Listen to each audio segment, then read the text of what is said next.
Twitter count is now 3.5 million. You have jumped 2 million since last we met. Yeah, I don't know I don't understand it, really. I want to remind people I'm an astrophysicist. They can still pull out. But when I wake up and see those numbers, for me, it's evidence that there is an underserved appetite that people have for thinking about the universe. And I'm happy and privileged to be in that role. But I'm delightfully surprised every time I see those numbers rise. I grew up with a bunch of guys in Brooklyn. Not one, to my memory, said, you know what, I want to be an astrophysicist. Okay. And we'd have said, what are you, nuts, Bernie? Well, it was my first visit to the Hayden Planetarium, where I now serve as director. How old were you? I was 9 years old, a family visit. As a family, we went to all the places in the city. We went to the zoo, the art museum, and I think my parents were it was a matter of exposure for my brother, my sister, and me.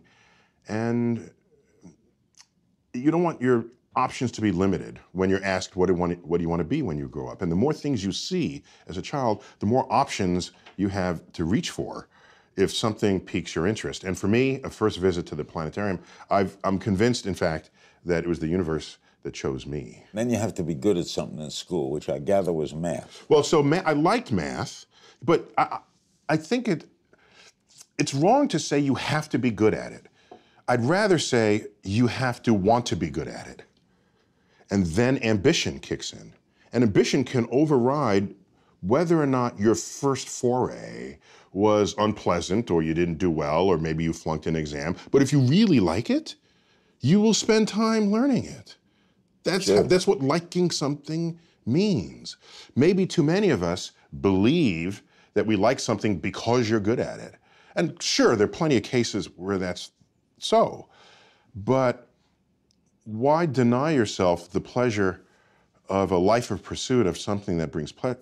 I love the microphone. I love the radio. It's all I ever wanted to do. Is this even a real microphone? Yeah, it is. It's not hooked up, but it's a real mic. Where's the wire? You don't know the answer to that? Hey, you're an astrophysicist. This is the biochemical derivation of the electrophysical magnitude. Why do we keep booking guests like this? You've been doing this so long, they've neurochemically attached it to your brain, right? That's how they got you going here. Wow. Did you ever get discouraged along the way? Did you ever fail a test and say, Yeah, I mean, I remember... discouraged, I don't know if discouraged is the right word. I remember opening a calculus book for the first time. Good luck. In high school. And calculus is not some natural next step after algebra, right? It's a completely different new way of thinking about the relationships of things that change in the world. And you open up the book and there are all these squiggly lines and all these alphabet drawn from Greek letters. And it's like, I will never understand this. Ever. Should I bail now while I have the chance? And I said, let me just try this. And a month later, after I said, hey, I kind of understand. I think I know what that is. Oh, 2 months later, hey. 3 months later, I got this. And that was that moment for the rest of my life it became proxy for me saying, if at first encounter I have no clue what's going on, just spend time learning it. I mean, it sounds simple, but you can. I would realize how profound that fact, how profoundly that would affect the rest of my life. Anytime I saw something I didn't understand, work at it. Do you use calculus? All the time. There is no understanding of the physical universe without calculus. Were you a nerd? I was, yes, card carrying. I attended the Bronx High School of Science. Oh my God. Okay, and this is take a test to get into that. Yeah, you did. No, you not only take the test, you had to get above a score to get in, right? Not just anybody take the test, you gotta get above the score. But that's how old I am. They make fun of you for being old, that's how old I am. I was there and we formally learned calculations on a slide rule. And my slide rule had a leather pouch. And you go walking down, the best nerds had the biggest slide rule pouch. And it's almost like what... Did your friends walk down the hallway. Your friends in the hood make fun of you? A little bit. A little bit, because the hood that I was in was not sort of the stereotyped hood that people imagined. My earliest memories are the East Bronx and the housing projects there, the Castle Hill middle-income housing projects. But then my father's income went above that level, and they kick you out when that happens. And so we moved to Riverdale. Oh, That's what I'm saying. That's what I'm saying. Riverdale. that's uptown Bronx. Yeah, that's uptown. So in the Bronx, there wasn't so much of the force of the hood that you might think, but nonetheless, there were pressures for me to be athletic, and no one really cared about what I was doing, but I cared about what I was doing. Coming up, we'll talk about the mission to Mars, privatization of space. We'll talk about climate change. We'll be right back. We're with Neil deGrasse Tyson, one of my all-time favorite guests. Okay, let's get to some things current. Wait a minute, you've had 60,000 guests. Yeah, but you're one of my favorite because you're so bright and you're fun. Well, thank you. I'm honored. You're in the universe. I was going to say in the world, but you're in the universe. We're all in the universe. There's 80 billion stars. More, but we'll start with that. How could anybody know that there's a heaven, that they're going somewhere, that there's an afterlife? How could anyone know that? No, that boggles my mind. They can believe they know. Well, but belief is, I could believe that it's raining, well, but that's it right. ain't. Well, this is the difference between believing something and using the methods and tools of science to establish what is objectively true. And what is objectively true is something that is true outside of your belief system. That's what science is. That's how we can make stuff. Do you wonder how it all began? Oh, of course. What do you think? Well, so it depends what you mean by it all. There was a day. It all, this. Well, no, I'm saying there was a day. It all could be, how did life get here? How did the Earth get here? How did the sun, moon, solar system get here? How did the galaxy get here? How did the universe get here?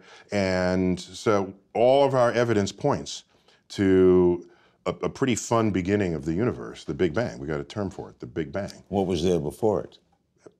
It's a frontier of our investigation, and I got top people working on it. To find out what was there before. Yeah, we don't know. We don't know. What was there before the before? Yeah, we're not ready to put our top people on that one yet. So the problem of origins is a very different kind of investigation from just describing just the existence of a thing. And there are many cups here, and so we can say, oh, this came out of a factory. But what made the factory? Well, people made the factory. Then what made the people? You keep going back, and then you have the sort of the origins question, because typically there's only one origin of anything, so you can't compare it to other things. And so it poses special challenges to scientific Is that why inquiry. many of you guys go nuts? No, just the ones you've interviewed. You've selected them. You got to go crazy if we can think. All right, why isn't it raining in California? Yeah, the climate is. I mean, drought. It's not as though droughts have no precedent in the history of the world. But what's more important than that it's not raining is there's a consumption of clean water, potable water from the water table that's not being replenished, and it's being pulled out at a faster rate than it's returning. And that's a recipe for disaster. And so we need to think more, sort of, dare I use the word, holistically about systems that manifest on this earth.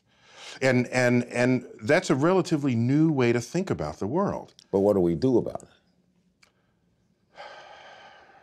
Stumped, huh? Yeah, I don't have easy answers.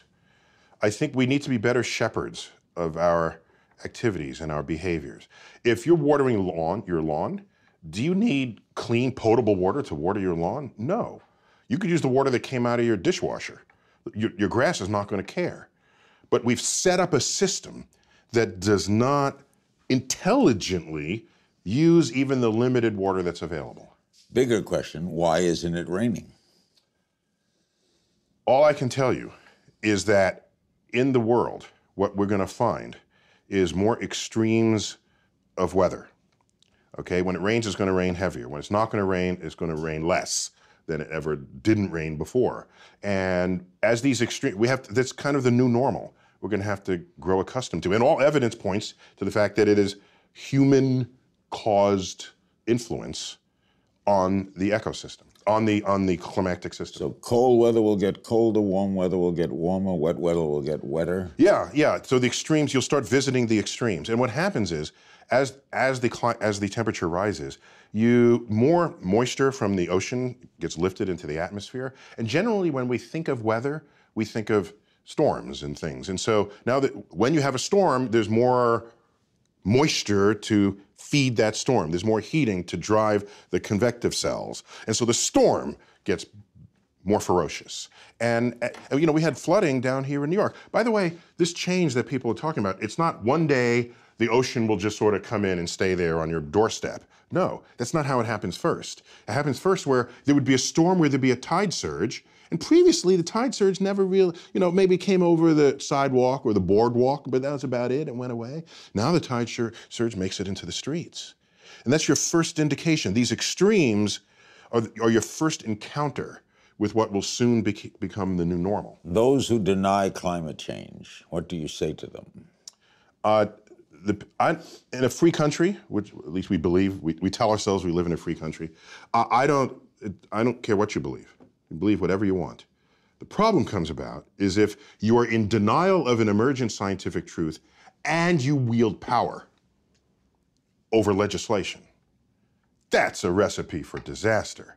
The person on the street doesn't care about climate change or doesn't, maybe we'll have a conversation, but I'm not going to lose sleep over that. It's when an elected official, stands in denial of climate change, something that scientists have been telling them now for decades, and they're going to create legislation in response to that. That is the end of an informed democracy. The end. I love when they say, I don't know anything about it, but... But it's not true. I don't know anything, but it's not true. And so, by the way, I don't beat politicians over the head. You'll never see me arguing with a politician. You know why? Because politicians, representatives, senators, they are duly elected by a community of people, the electorate. So if they want to say the Earth is 6,000 years old, it's probably because their electorate thinks so. And so as an educator, my task is to educate the electorate so that they could then vote people into office who can make sensible legislative decisions that can affect us all and not derive from their personal, private belief system. The man who brought us Cosmos has another show on the air. It's called Star Talk, and we'll talk about that and the rumored second season of Cosmos after the break. We're back with Mr. Tyson. What is Star Talk? Thanks for asking. It was an experiment radio show 5 years ago on a grant from the National Science Foundation. And I looked around and I saw, well, how does someone receive science through media? And there's some fine science programming on NPR especially, where there's a, Science Friday, for example, and I've been on Science Friday, I love it to death. There's a journalist interviewing a scientist. But if you tune into that, chances are you already like science. That's why you'd listen to it. But how about the people who don't know they like science? Or how about the people who know they don't like science? How do you get science to them? So I thought, why don't we invert the model? And I'll be the interviewer, I'm the scientist, and my guests will hardly ever be scientists. I would draw them, they would be hewn from pop culture.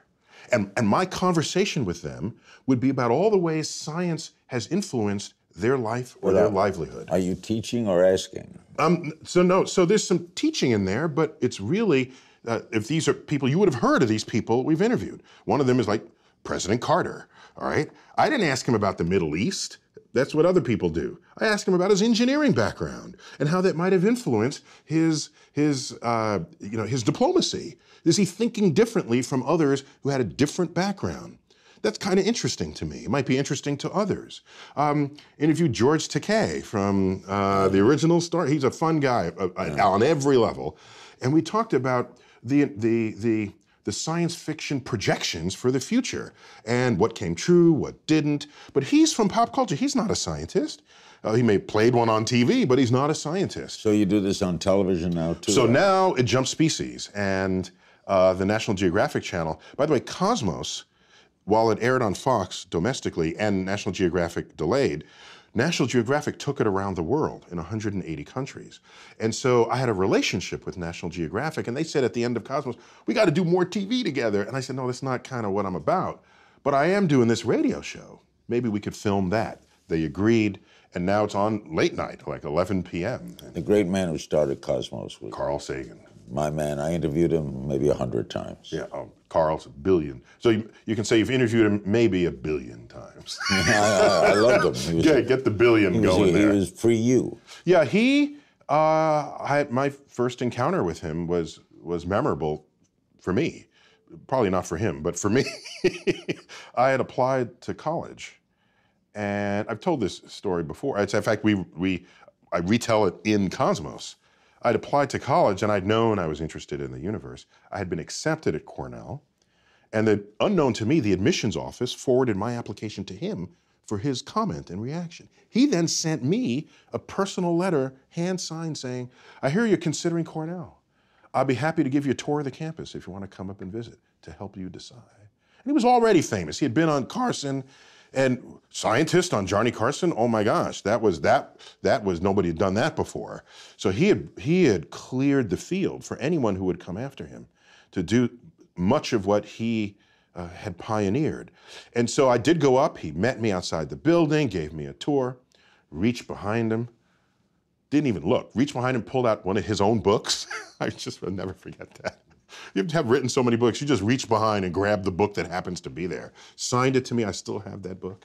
So I said to myself at the time, if I am ever in a position to bring the universe down to earth in the ways he has, then I will for sure be looking to students and others coming up with the dignity and respect that he... Cornell's not a famous school of science. No, they do. Hotel management. It was an ag school, and there's a huge agricultural dimension to it. When I visit, I love the barn.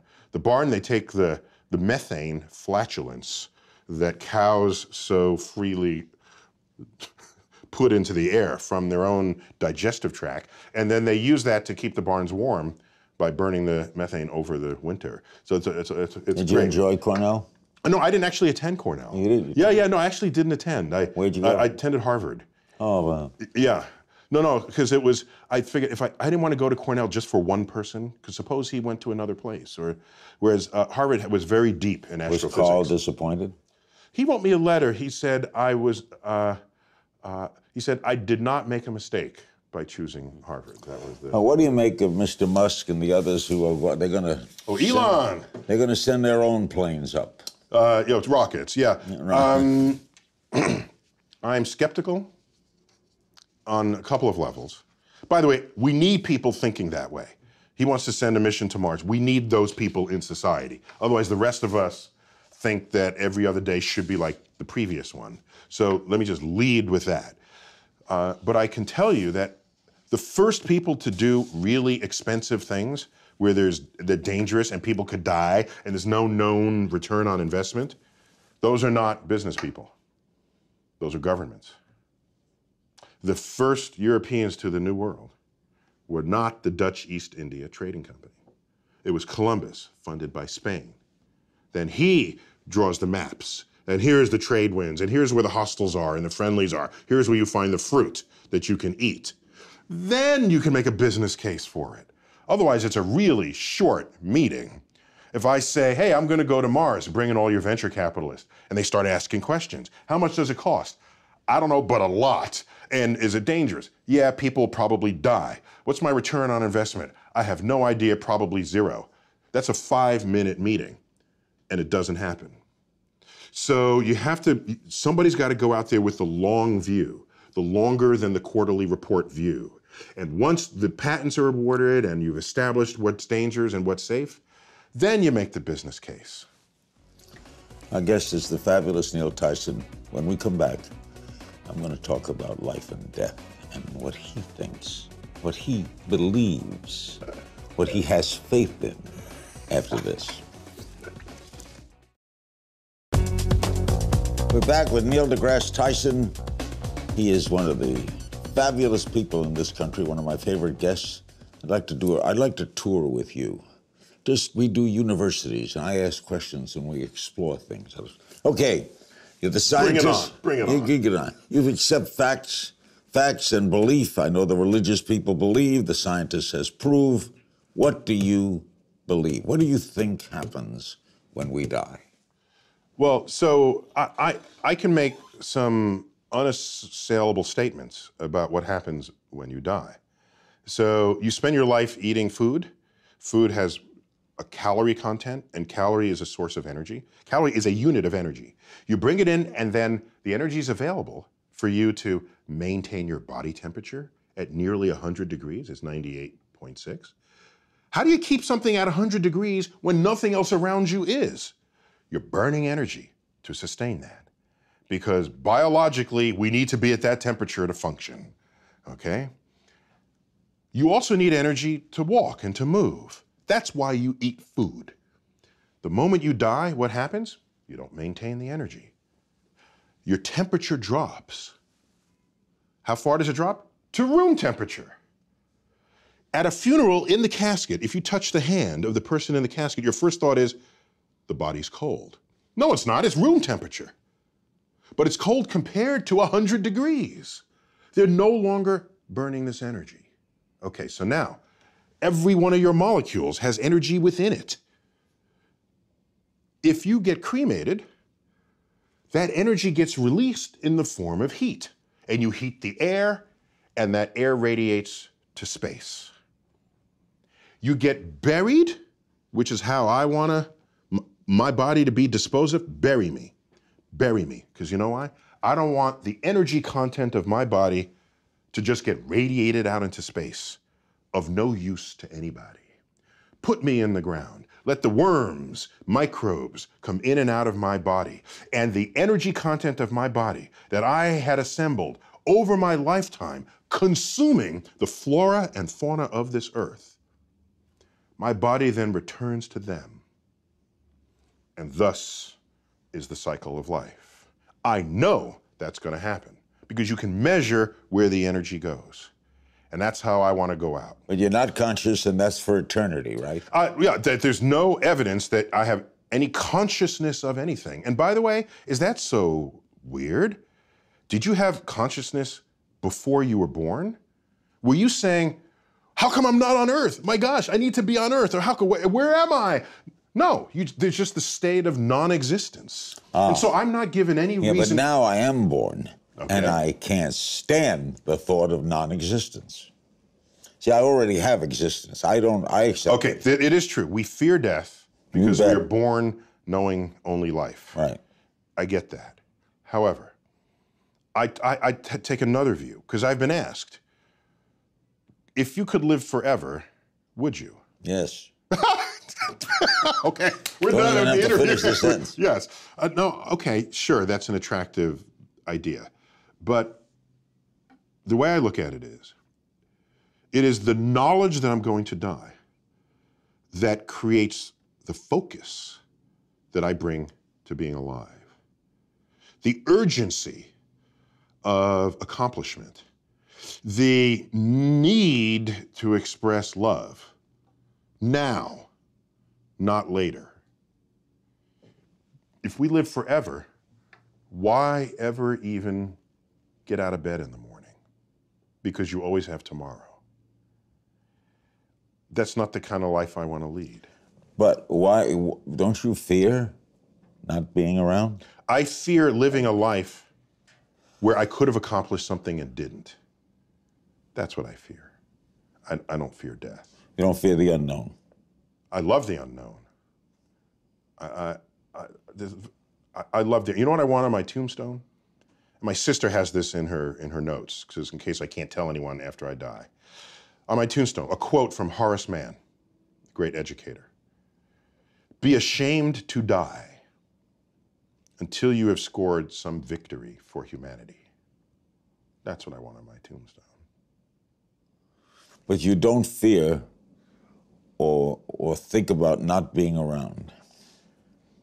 My great regret for not being around would be, it would be kind of cool to see my kids continue to grow. Don't you want to know that? Yeah, that'd be fun. I want to see what inventions would make life easier, what clever discoveries or innovations would arise out of the collective brainwork of my species. What do you think when you see religious people, when you see popes or rabbis or people who fervently believe, the Billy Grahams of the world, who are sincere and wonderful people? Yeah, of course. Who actually may be delusional that they're going somewhere?